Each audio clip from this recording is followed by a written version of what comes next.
What's up, everyone, and welcome to the Nice Catch Podcast, where we're here to catch you up on all the latest football news and analysis. I'm Baden. And I'm Hank. Today, again, we're going to be covering all the headlines of the NFL, of college football, with our top 3 games, players, teams, storyline. You know the drill if you've been tuning in. Some of the things we're going to be talking about, one of the biggest comebacks in the SEC. We're going to be talking about, well, you just got to hear one of my notifications. The Bucks beating the Bills in an NFL powerhouse showdown. Except that didn't happen. Sorry. I read that backwards. The Bills beating the Bucks. The notification threw me off. Thank you, Baden. I appreciate that. I got you.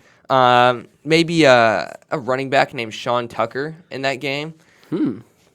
Maybe giving UMass a shout out today. Uh-oh, UMass. But I'll start with my top 3 games of the week. Number 1, we have one that is close to my heart in the South Carolina versus Texas A&M game. At halftime, this game was 30-3, and the number 3 team was down to a 3-6 team. And of course, Lenora Sellers is an athlete. South Carolina is not as good as they were, partially because Lenora Sellers has been hurt. But 30-3 being beat in your own home stadium when you're favored by 16.5 as the closing line, not good. And then A&M comes back, 28 unanswered in the second half, put on a show on offense, lockdown defense, win the game. A&M showing that they remembered who they are. And some people might say that they should move down in rankings. But Indiana didn't move down after they should have lost to Penn State. Yeah. And South Carolina is the exact same. They started the season as a top 15 team, somewhere around number 11. And then they just hadn't had a great season, but they're starting quarterbacks back. They have a lot of good pieces. I don't think A&M should be punished for this win. I think that we should look at this win and see, oh, wait, A&M can win in whatever way. Yeah, even when they're down. Even when they're down and they have no other options. Yeah, so definitely good. And yeah, that's completely fair. If Indiana doesn't get bumped down for the Penn State game, A&M definitely doesn't get bumped down for this game. Yeah, good. Shouldn't. And then I'm going to correct myself you corrected me first. Yeah. The Bills beat the Bucks. I read it backwards. I read Bucks over Bills, but I don't know why I did that. The Bills scored 44 points and beat the Bucks 32 points this past week in the NFL. Coming in, we were wondering how each team would show up with the Dolphins having beat the Bills 30-13 last week, embarrassing loss, and the Bucks, coming off of a loss at the Patriots versus the Patriots, not at the Patriots. So both these teams, who's going to rebound? The Bills take the win, and the Bucks, as we'll talk about later, have a little race in their division now. It's not a division, not a guarantee anymore. But that was just a great game to watch. Lots of offense, lots of scoring. We'll talk more about that game. We'll talk more about individual stats later. Yeah. But lots of touchdowns. The kind of game that everyone loves to see. We've talked about how the Bills and Bucks are just two of our favorite teams, America's teams. So easy to root for both their quarterbacks. And, hey, who knows? Maybe we'll see them meet again. Well, it's not looking like they'll be Super Bowl teams. But a team that does kind of look like a Super Bowl team is the Rams, who just beat the Seahawks. We talked about this game. Both these teams looked really hot. Leaders are tied at the top of their division. And I picked the Seahawks. Actually, I can't remember who I picked. I think I picked the Seahawks to win this game because of their offense, because of JSN. Sam Darnold's been playing really well. There's some question marks at health at wide receiver with Davante Adams being questionable. But Rams come in, take the lead, hold the lead pretty much the whole game. Seahawks make it close, but not close enough for the win. Rams win 21-19. And I think the Rams held that win percentage the whole time. The Seahawks never got above never got above a 40% chance win percentage. the whole game, which is honestly pretty surprising. Very much These so. teams looked pretty evenly matched most of the game. Rams were favored by 3.5. They looked evenly matched most of the season. And I think both these teams are going to be contenders in the postseason. But Rams take the lead, take the division lead, tied for the 1 seed in the NFL right now, which is a little crazy that however old Matthew Stafford is, he's still tied for the 1 seed in the NFL, or in the NFC, sorry. Yes, fact check myself, and that is correct. Yeah, no. That really is genuinely crazy. And I think I probably would have taken the Seahawks over them as well. That's something we talked about last time is like they are in a position where both teams need to kind of play off each other. Like if one team wins, the other team needs to win. Yeah. You know, but they played each other, and the Rams can't both win, you know, and the Rams took that one. That is how football works. Indeed. You can tie, and we talked about how awful that is. No one likes ties. Anyway, we got South Carolina versus A&M. The Bills over the Bucks. Thank you. I got it. Yep. He's got it this time. And then the Rams beating the Seahawks in some games with playoff implications for all of those teams involved. Yeah. Except South Carolina. Fair point. There you go. Top 3 games, Baden. All right. My number 3 is Oklahoma beating Alabama this last week.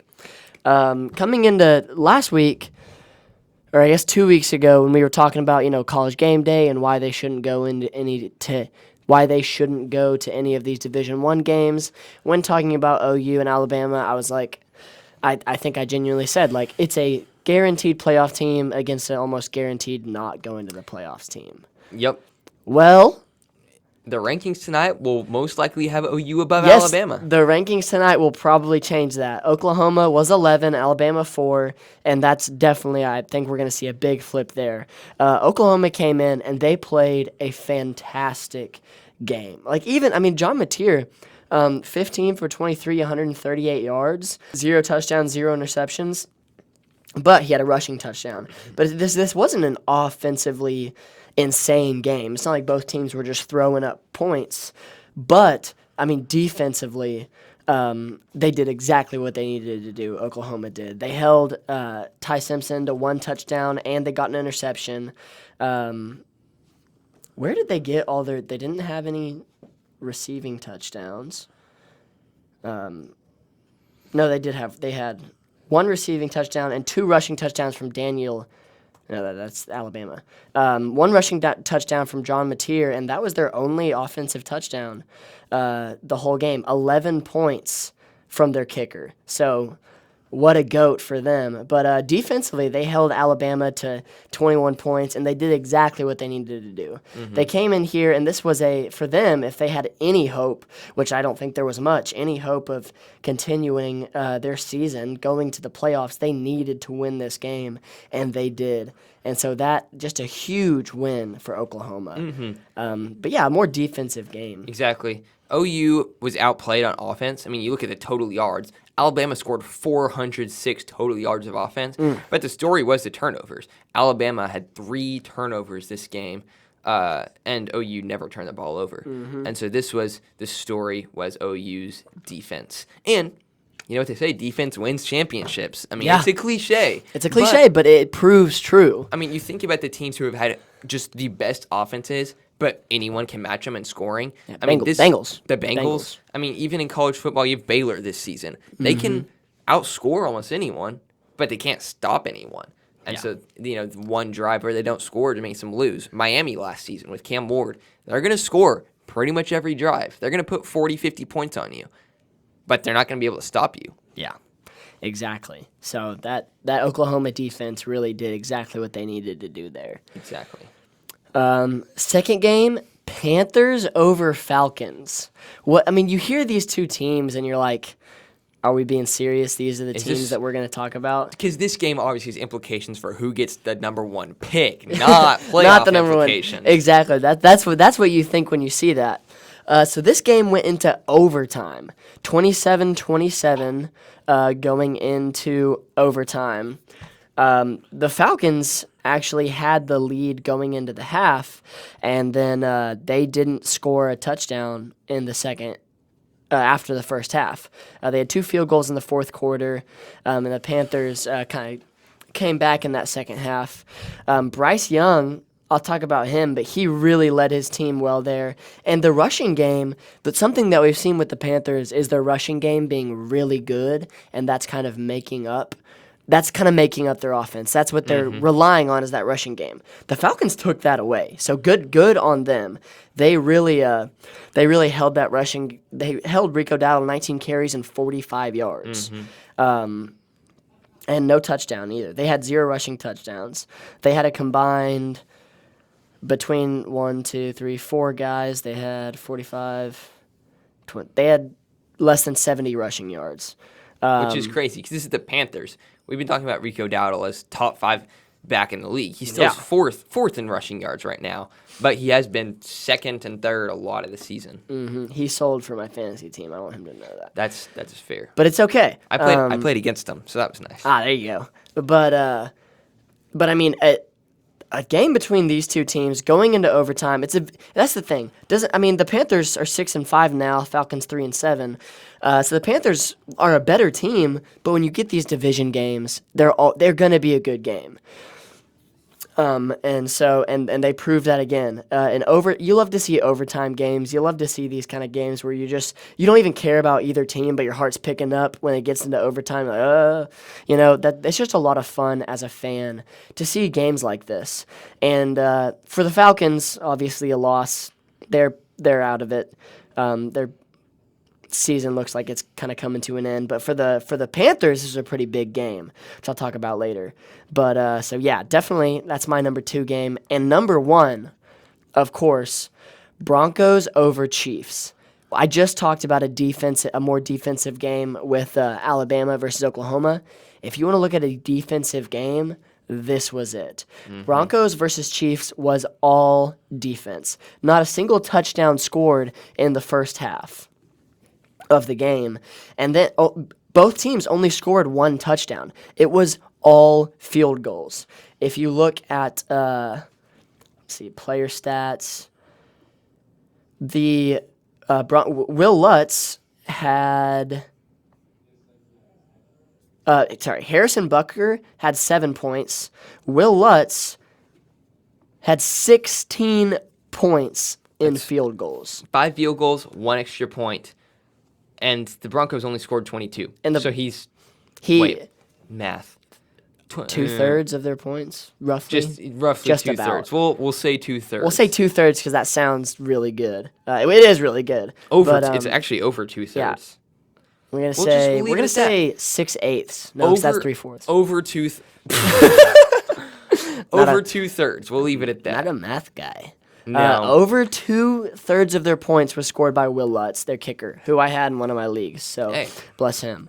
But this was the epitome of a defensive game.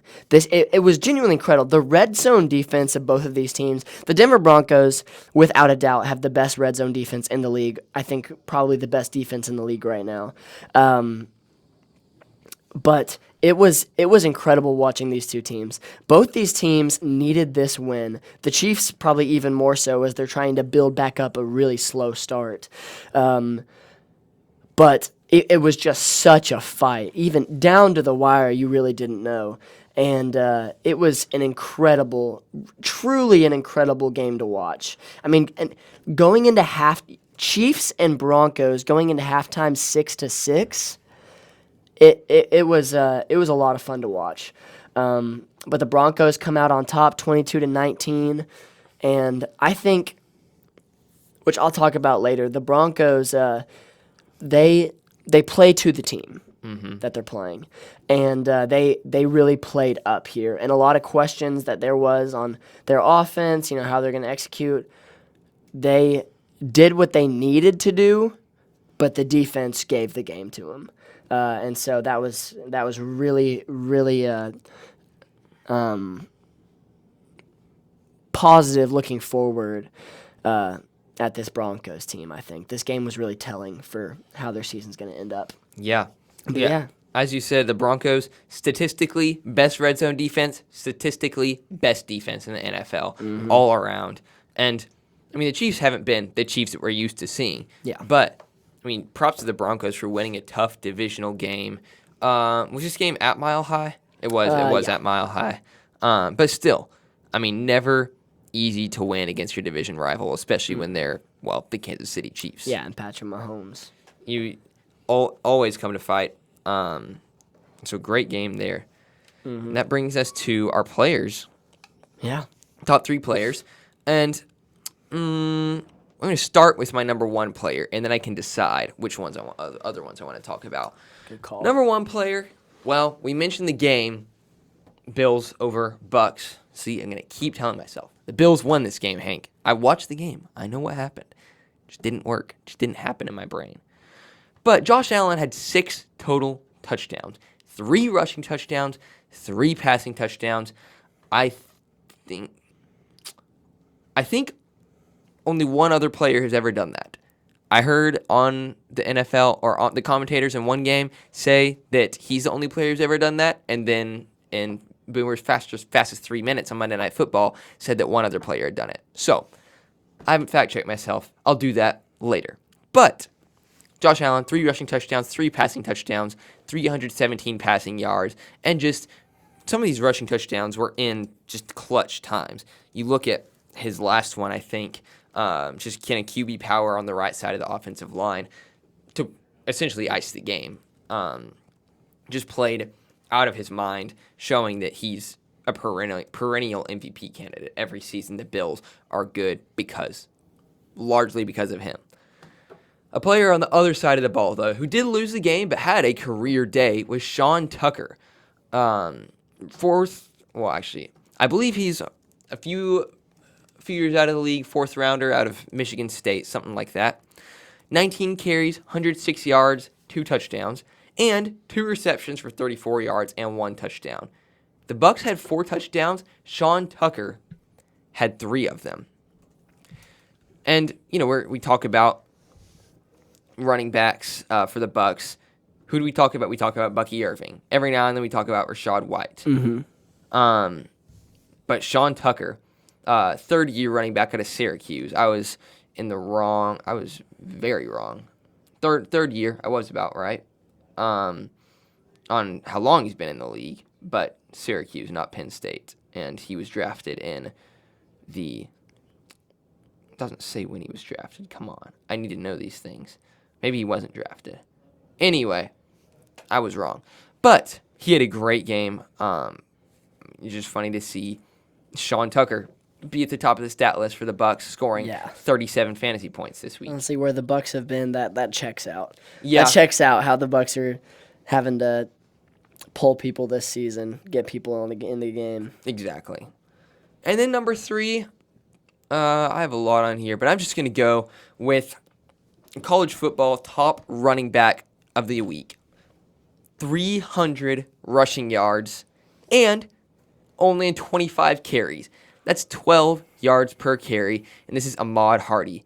Was a large reason why Mizzou ran over Mississippi State this week with a 49-25 win. Ahmad Hardy, early in the season when Mizzou was still a top team, was looked at as a Heisman candidate, and of course had some off games, and Mizzou's just not played as well. But Ahmad Hardy was playing out of his mind yesterday, as we talked about. 300 rushing yards, 1 game. Top 3 players: Ahmad Hardy, Sean Tucker, Josh Allen. Boom. Oh, and a fact check where you asked, you said how many players have scored 3 rushing touchdowns and 3 passing touchdowns. Josh Allen has done it twice. Oh, okay. And Otto Graham did it once in 1954. That was against the Detroit Lions. It doesn't say what team he was on, but it was against the Detroit Lions. Well, hey, I appreciate the fact check, because 1953 or 1950 was a little before my time. A little before your time. A little before our time. So I will I'll give you grace this once. Thank you. For not remembering what happened in 1954. Yeah, I appreciate But in that. our era, Josh Allen's the only one who's ever done it. Yeah, and 2025 and then previously in 2024 against the Rams, which they lost that game, I think. I do. I remember that game because that was like ooh. It's near the end of the season, I think. Maybe around this time in the season. Yeah, I feel like I remember watching that. I definitely remember watching Bills versus Rams. Hopefully, autocorrect helps me out. Yeah, 42-44 Rams. It was December 8th last year. And so that was, yeah. that. And 6 times 7 is 42, which means that Josh Allen had all of their touchdowns. Again, yeah. What a dog. What a guy. What a guy. And still lost. Yeah. Which is crazy. Yeah. Which means that Matthew Stafford and Kyron Williams were Like, going off. What more do you want me to do? Yeah, seriously. What more do you want from me? I'm doing just about everything I can. Yeah. All right, moving on to my top 3 players of the week. Number 3, Bryce Young. We're just going off of the Panthers game. Bryce Young throws for 448 yards and 3 touchdowns. That is an incredible stat line. Almost 450 yards, 3 touchdowns. That's always something to look out. That's amazing. But what makes it even more impressive is all of the questions and the doubt that have been on Bryce Young. Mm-hmm. And the way that they've had a decent season. For them, they've had a good season up to this point, but a lot of it has been resting on that run game. So the question is, okay, well, what happens when they play a team that shuts down the run game? Mm-hmm. Then what's going to happen? Well, he showed you what's going to happen, and that's Bryce Young's going to step up. Like we already talked about, the run game gets completely shut down, and Bryce Young comes in, and he leads the team to this overtime win with 450 yards, 3 touchdowns, no interceptions. That is an amazing stat line anyways, but especially with all the questions and the spotlight that was on him, it's exactly what I think.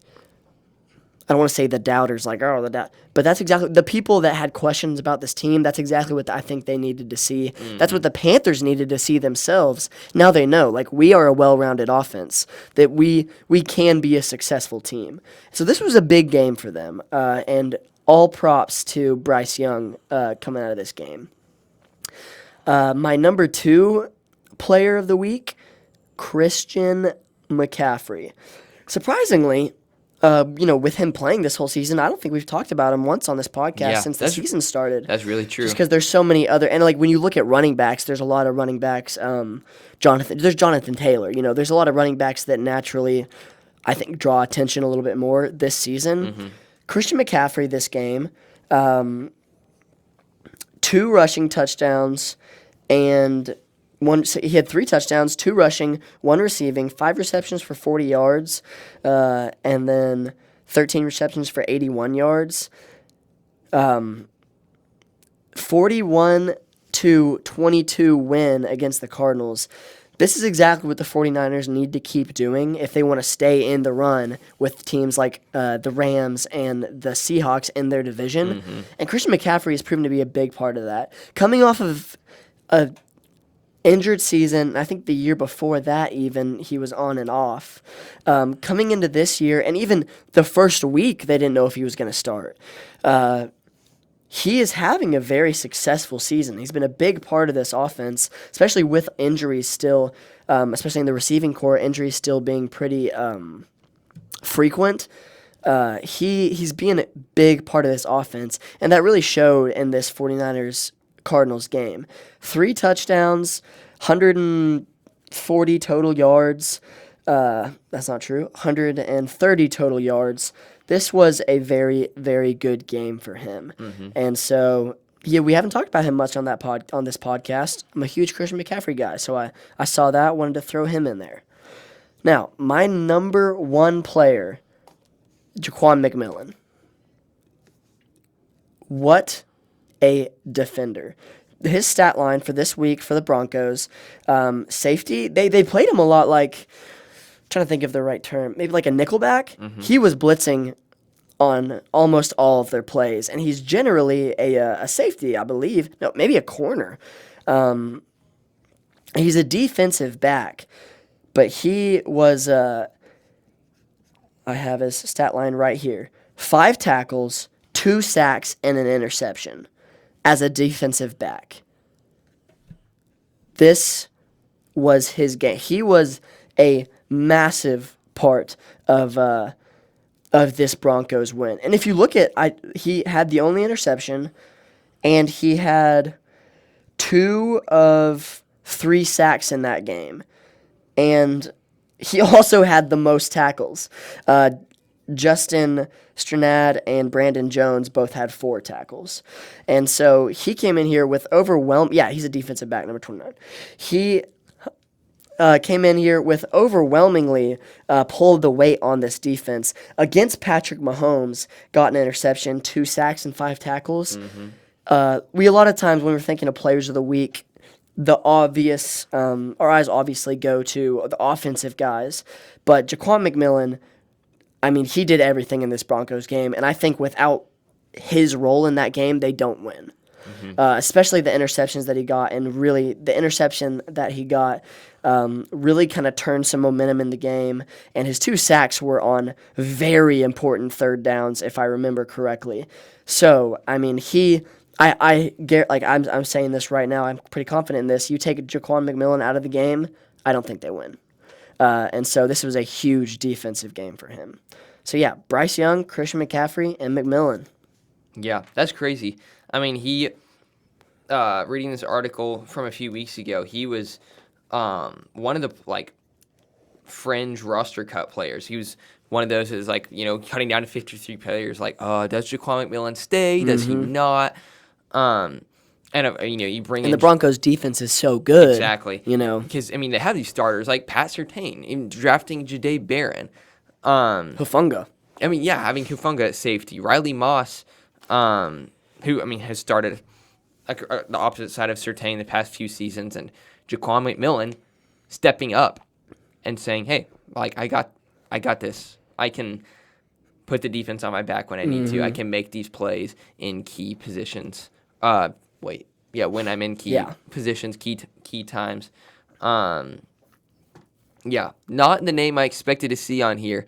I didn't get to sit down and watch the Broncos Chiefs game. I watched the last 3 minutes, and that's about it. But if this exact game was the Super Bowl, clear Super Bowl MVP. Really? Clear Super Bowl MVP. Wow, that's crazy. 2 sacks and an interception against Patrick Mahomes. And they weren't you're clearly winning, and then, it's a 2nd and 10 and you get a sack, and it's it's 3rd and 15. If they get this, they're going to be in field goal range. And then you get the sack. Super key moments. Game changing, momentum changing moments. Wow. If I remember correctly. So super. And that's not a name that I'd really heard before. Yeah. So that was big for him. Yeah. Not everyone knows backup corners on teams like the Broncos. Yeah. But speaking of corners on the Broncos, I feel so bad for Riley Moss when I watch the Broncos games, because you have Pat Surtain on the other side. He gets targeted. He can't escape it. They just throw the ball to him just over and over. He's a good corner. And he's a great corner. But you just have I guarantee you 60% of the targets are going at his direction, because the other direction is last year the defensive player of the year last year, Yeah. So he and he does so well with that. He's a great corner. But he can't escape it, because you just look at the other side of the field.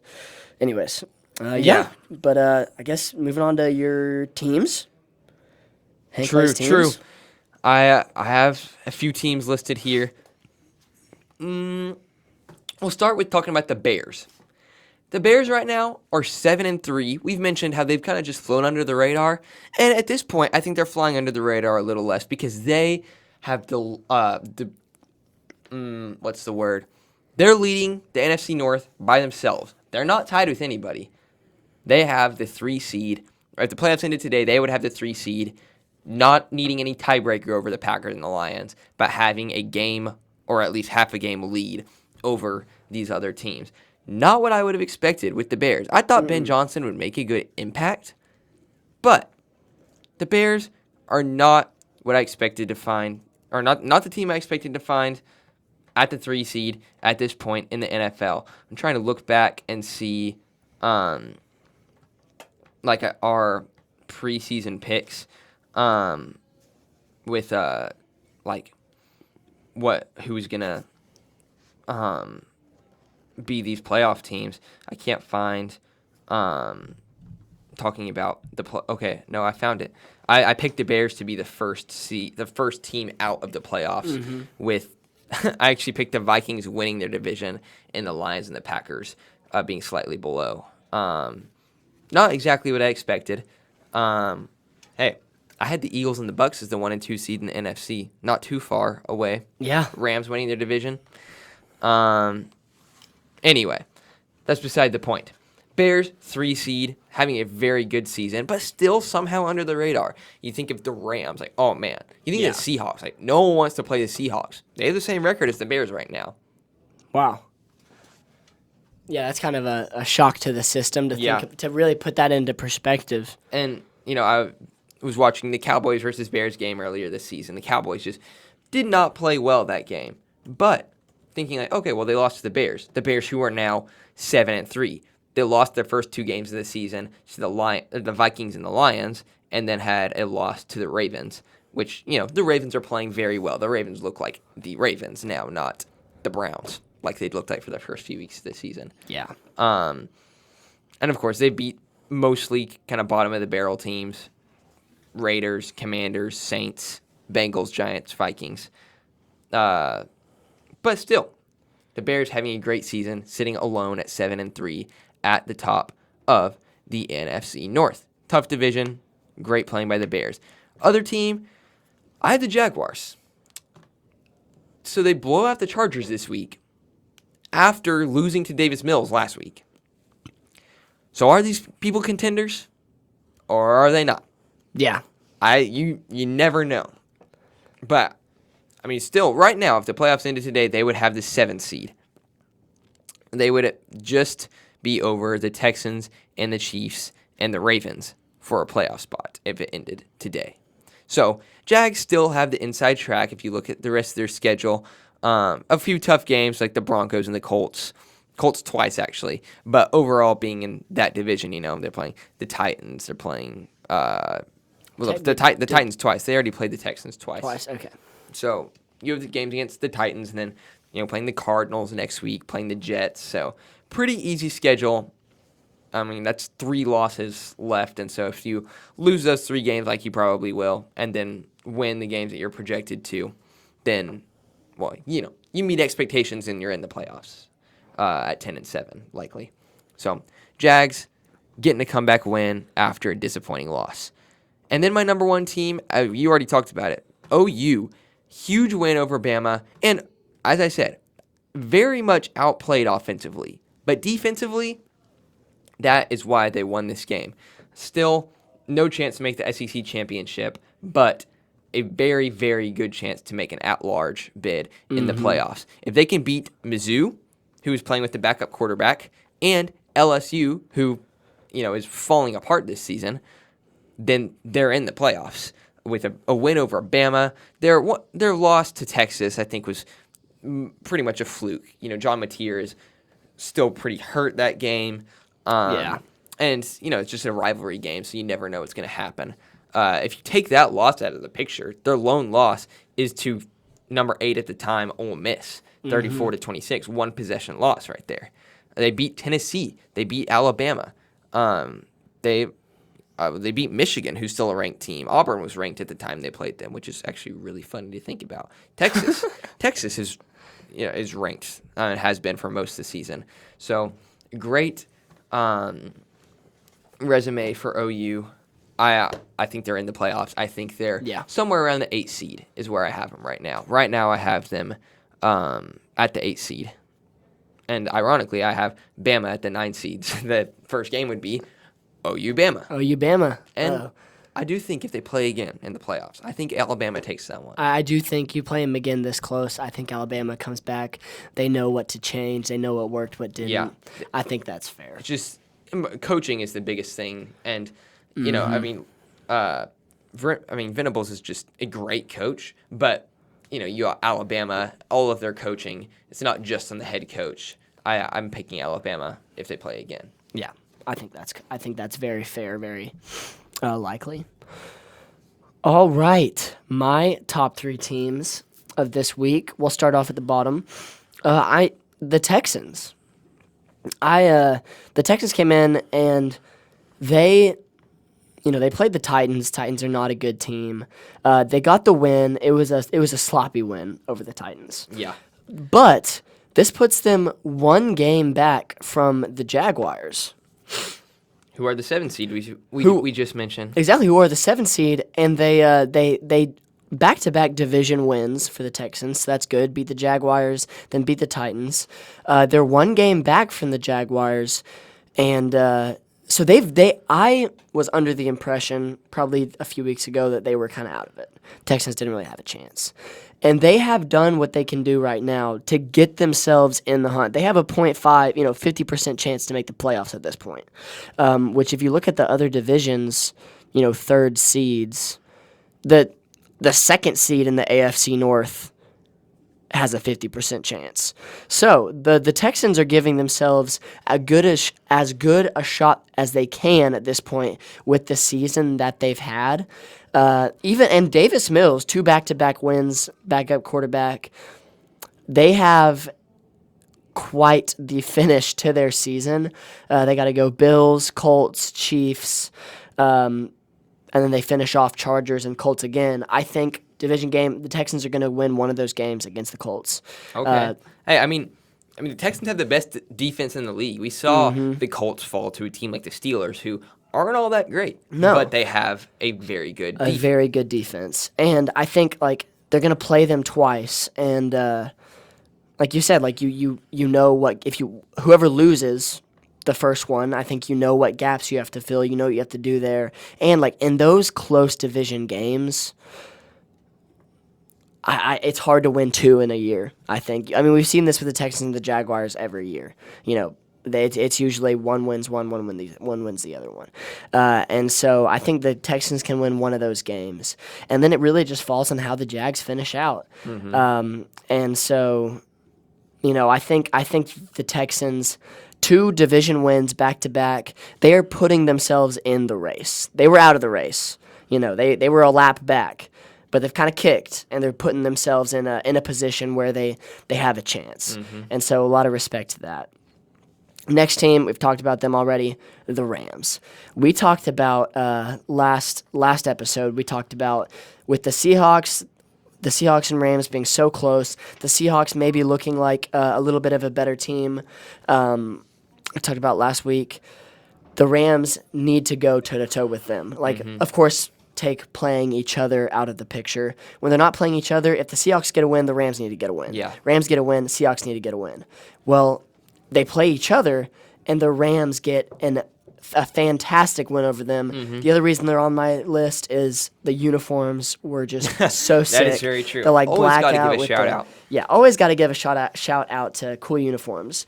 But they did exactly what they needed to do. And now they are tied for first in the division or first in the conference with the Eagles at 8-2, and they're a game up now against the Seahawks and a game and a half up from the 49ers. So now they give themselves the number one seed in the NFC West with some wiggle room. And so a big win for them. Not only that, they're on a 5-game win streak.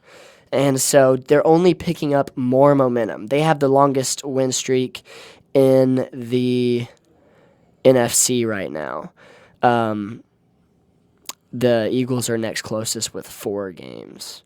The Falcons are the worst with a 5-game losing streak.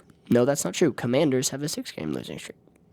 Sorry, getting off topic. But hey, 5-game win streak. Need that. Yeah, we do need that. We're giving you all the information. 8-2, tied for first in the division. This was a game that was a must-win for both teams. The Rams came out there and they took it, and but they're gonna have to finish their season out strong. They don't have an easy end of their season, but neither do the Seahawks or the 49ers. So all teams are going to really have to play out of their minds, and it's still going to be interesting to see where this falls. Yeah, definitely.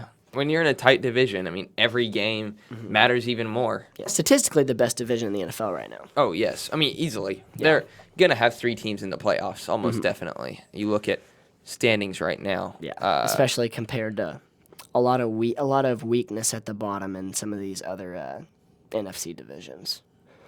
Whoa. Yeah. Sorry, I've reorganized to look at win streaks, and then now it has, like, what? This is so out of order. Anyway, who's your number 1 team, Baden? My number 1 team is, and I've talked about them twice, but the Panthers. The Panthers are half a game back from the Buccaneers. Okay, the Panthers are on a huge run of improvement compared to the last few seasons that we've seen. This is probably the first year they've even been contenders in 4 years since Cam Newton got hurt the season after his Super Bowl. Yeah. After their Super Bowl. Yeah, the season after their Super Bowl appearance, Cam Newton gets hurt. From that point on, they have not been good at all. They're giving themselves a shot here, and so the Panthers have had some pretty good wins. They have had some big blowout losses, when you play teams like the Bills. But then they go and beat the Packers, which are a very skilled, a very well-rounded team. And honestly, finishing out their season, it's going to come down to, because it's the Bucs and the Panthers right now. Panthers are a half a game back. They're going to play the Bucs twice. Their third to last game and their last game, they play the Bucs twice. Those are going to prove to be really big games. But they're kind of in a Texans position where they've kind of flown under the radar and given themselves a shot. And I do think if you zoom out and look at both teams, the Bucs have an easier go at it to finish out their season than the Panthers. The Panthers are going to have to play the Seahawks, 49ers, and Rams. They're yet to play those teams. And so the Panthers are going to have a tough ending. But if they can grit out 1 or 2 surprising wins, and all they need is one upset loss for the Buccaneers, and they play each other at the end, the Panthers could very well find themselves in the playoffs. And, the Bucs are on a 2-game losing streak. So if they can continue to deal with these injuries, they continue to kind of lose momentum and crash the way that it seems like the trajectory that they're going. If they continue on that, it's very likely that the Panthers take that spot in the playoffs, that number 1 seed. Crazy. Which is absolutely insane. But you think about that division over the time. Just think about the last 5 years. The Saints, like Drew Brees, They've been irrelevant since Drew Brees. But generally, you've thought, the Saints are better than the Panthers. The Falcons have had some good seasons. That's true. Irrelevant is better than non-existent. Like the Panthers. The Falcons, there's been hope behind, the Falcons are a good team this year. Not this year, but in the past, 5 to 7 years, there's been seasons where you're like, okay, the Falcons could have something to do. It's just fitting Kyle Pitts is on their team because they're the Kyle Pitts kind of team. Like, this is their year. Yeah, exactly. And then the Bucs with Baker Mayfield, they've been to the playoffs every year since Baker Mayfield has started, the last 3 years. Let me see. Buccaneers record. And then coming off of Tom Brady. Yeah, exactly. The Buccaneers have made the playoffs, every year since Tom Brady's been there. They obviously won the Super Bowl that year, and then made it to the playoffs, either as a divisional leader or... which, have they won their division each of those few years? They've won their division. They were a wild card when they won the Super Bowl. But then they've won their division every year since after winning that Super Bowl. Yeah, and so, on all that to say with these 3 other teams, the Panthers have been kind of the laughingstock of the NFC, and definitely the bottom rung in this division. And now they could come out kind of a very fast turnaround and a season turnaround, come out on top with the number one seed in the number one position in their division with that guaranteed playoff spot. It's going to be a hard end of the road for them to close out the season, but I think that they can. I think that they can sneak in there. Yeah. And so, yeah, I wanted to shout out the Panthers. Texans, Rams, and Panthers. Yeah, and you want to know the last time the Panthers won their division, or last time Panthers made the playoffs? When? 2017. 2017. And the last time they won their division was 2015. Golly. That's 7 years. 10 years since they won their division. Yeah. 7 years since they have seen the playoffs. And 2015 is the year that they lost the Super Bowl, and then lost in the wild card round in 2017. That was the second Super Bowl I ever watched.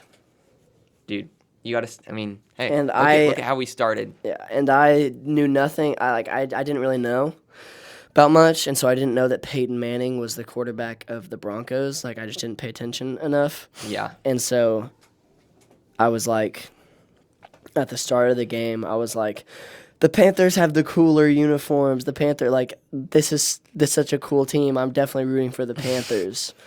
And now I'm like, if it was me seeing the exact same Super Bowl with the same people, I definitely would have gone for the Broncos. You're like Matthew McConaughey in Interstellar, like, no, Exactly. don't do it, no, please, no. That's literally me thinking back to that Super Bowl.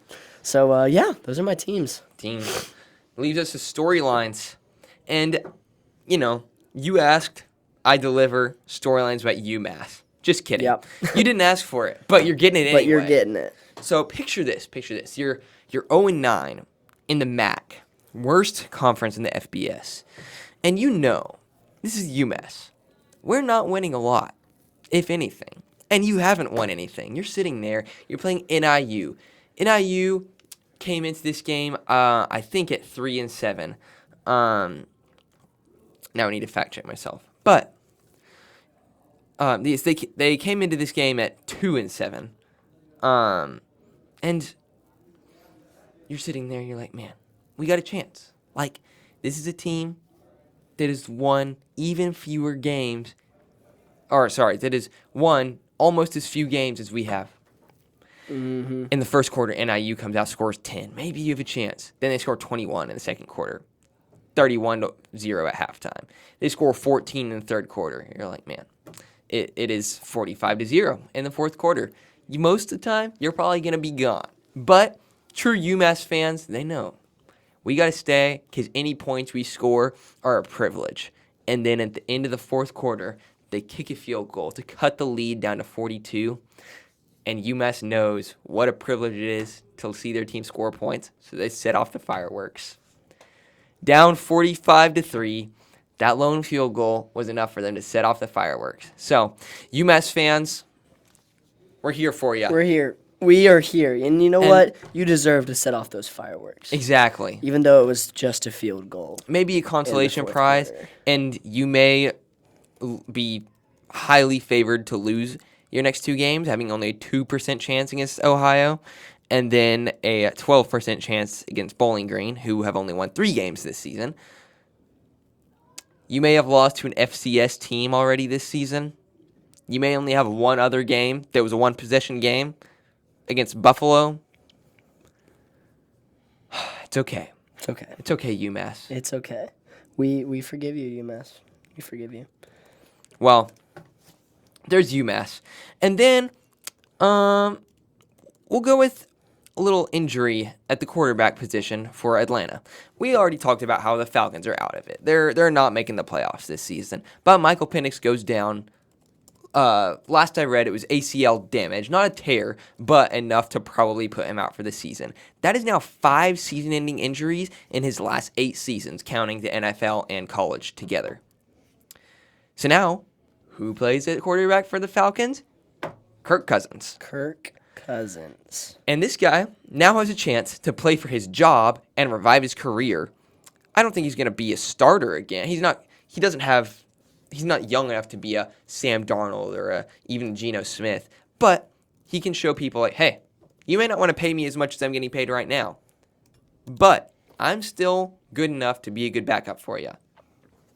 So I think that's a great chance for Kirk Cousins to prove himself to be a quality backup again. And then my final storyline, I bring it up enough. I'm going to show you my college football playoff bracket. I think it's a little bit opposite of what we had, the scenario we had last week. Last week I was saying, we know who the bye teams are going to be. We know who the top 4 teams are.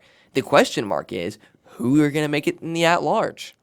And I'm probably going to be saying the same thing next week about opposites. Mm-hmm. But right now, the byes, kind of a question mark. But the at-large teams seem pretty set. So as for conference, or I'll just go down 1 to 12. Number 1, I have Ohio State winning the Big Ten. They've looked a little better than Indiana this season, I think. A few more close games, a few more wins, more quality wins. Actually, not even really that. I just at the eye test, Ohio State looks a little better. They're the returning champs.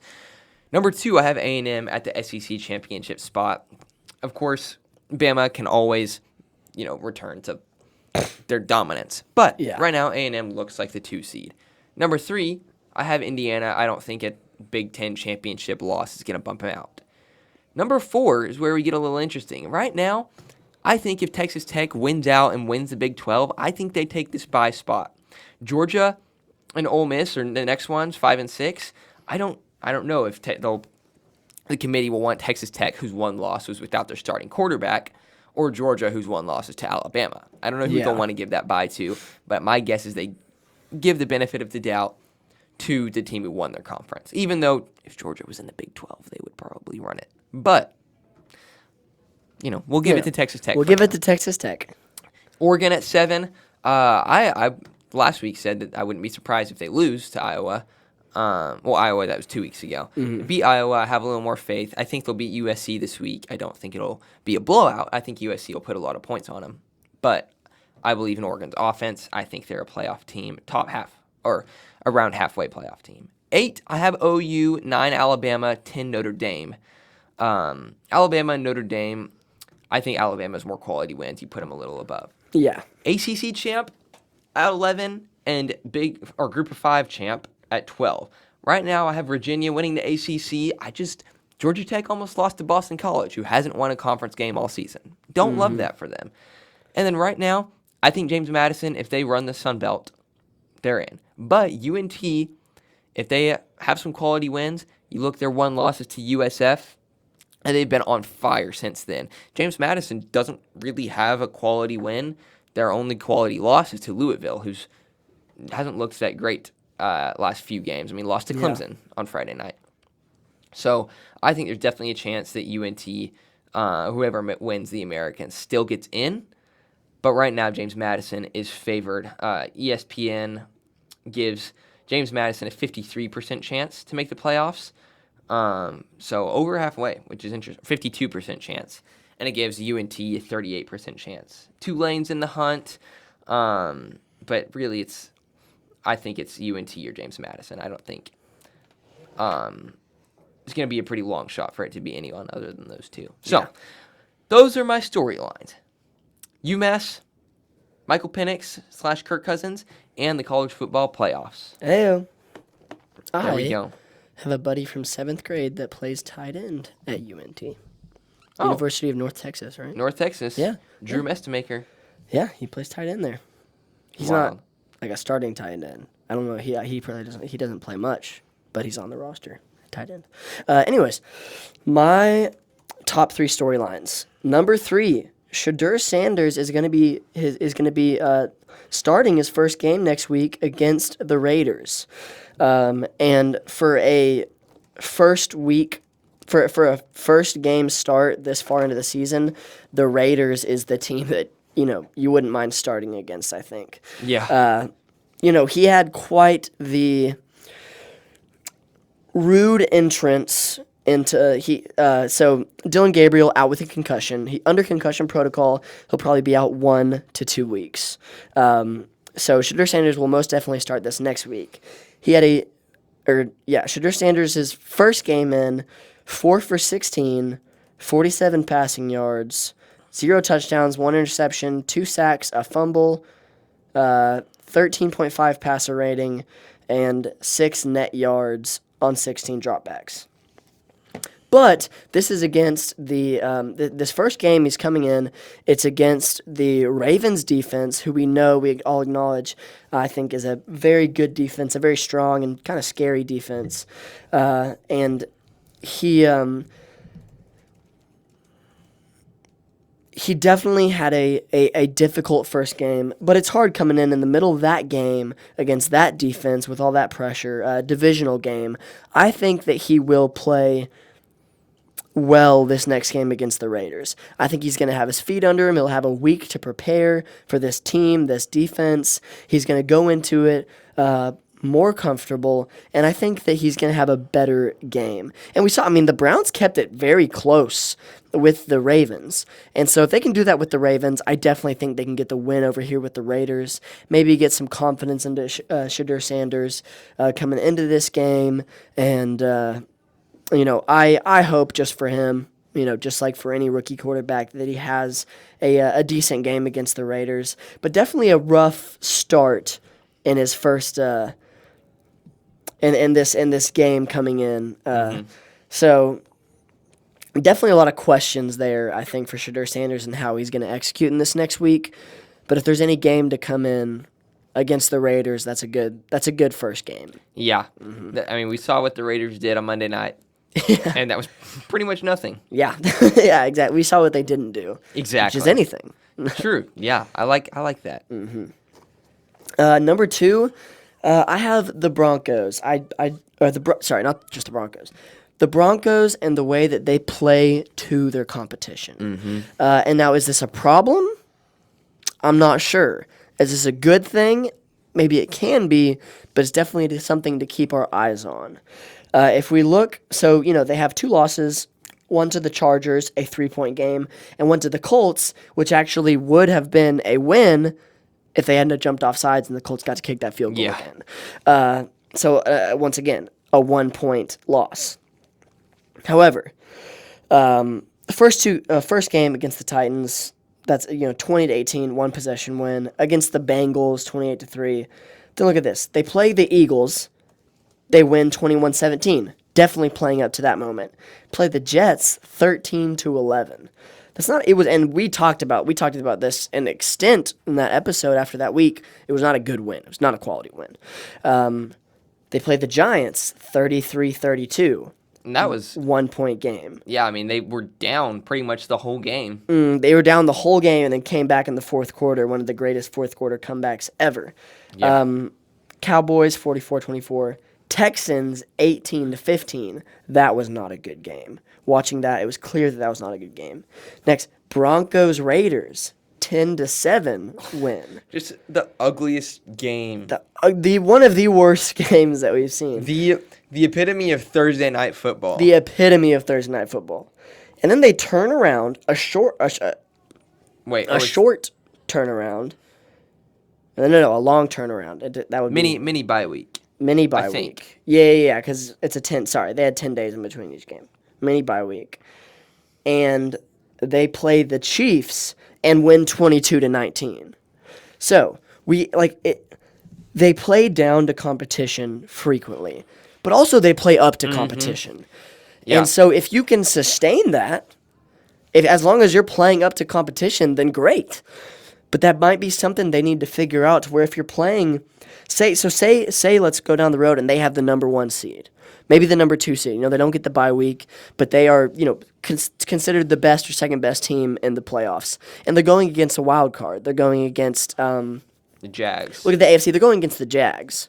If they keep this momentum and they think they can go out there and score 10 points and just hold it, I don't think that's sustainable.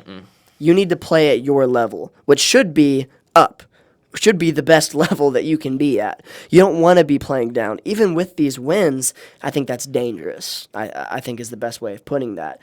And so that's something to definitely keep an eye on. When you play up, that's great. But when you are a widely acknowledged great team, one of the best teams right now in the NFL, playing down, you can't do that. Yeah. You shouldn't be doing that, Yeah, definitely. They only had 2 games that were more than a one-possession game. One was a win over the Cowboys, and the other was a win over the Bengals. So really, they're just really good at playing teams with bad defenses. Yeah. See, yeah, that's completely fair. well, But then yeah. again, they win, and the Chiefs had the third best red zone defense. So like yeah, against good teams with good defenses, they play up. Yeah. It's just it's going to be very interesting, and that's something that they need to realize is, okay, we play down when we play these bad teams. We need to stop doing that. Yeah. That's something that they need to have on their radar and just be aware of, and try to eliminate those silly close games that shouldn't really be close games. They have their bye week this week, so it gives them a little time to work on it. Yeah, for sure. And what a week to have the bye week. You get a big win like this, and now you get to really prepare, kind of dissect, figure out what you did before going into the next week. But my number one is an interesting little storyline. With the win over the Seahawks, Matthew Stafford finally has a winning record in his career. 116 wins, 115 losses, and 1 tie. It's crazy.